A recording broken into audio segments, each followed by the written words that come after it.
সচরাচর আমি এইসব ভিডিও করি না, কিন্তু আজকে করতে বাধ্য হলাম।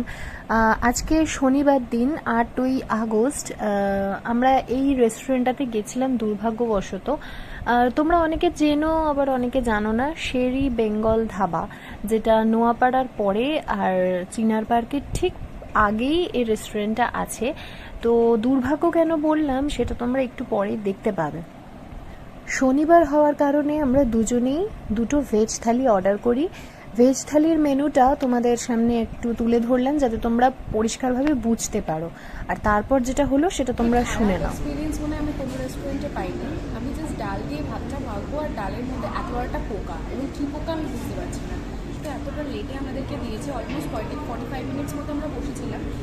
বসার পরে নাকি খাবারের মধ্যে এই দেখছি নতুন থালা এসেছে।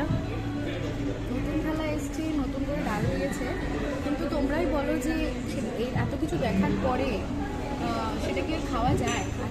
স্যালাডের জায়গায় পেঁয়াজ দিয়ে দিয়েছে, আলু ভাজা নাকি নেই, মানে এরকমই সার্ভিস দেয়। কিন্তু আলু ভাজা মেনুতে আছে, পুরো প্রথমেই আছে। আমাদের এক্সকিউজ দিচ্ছে ওপর থেকে পড়েছে, ওপর থেকে পড়ুক, নিচ থেকে পড়ুক, পাশ থেকে পড়ুক, যেখান থেকে সেইটা নিয়েই কি কাস্টমারকে সার্ভ করা উচিত?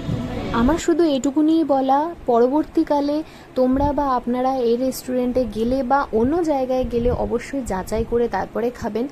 কারণ খাবারে কোয়ান্টিটি কম্প্রোমাইজ করা যায়, কিন্তু কোয়ালিটি একদমই কম্প্রোমাইজ করা যায় না।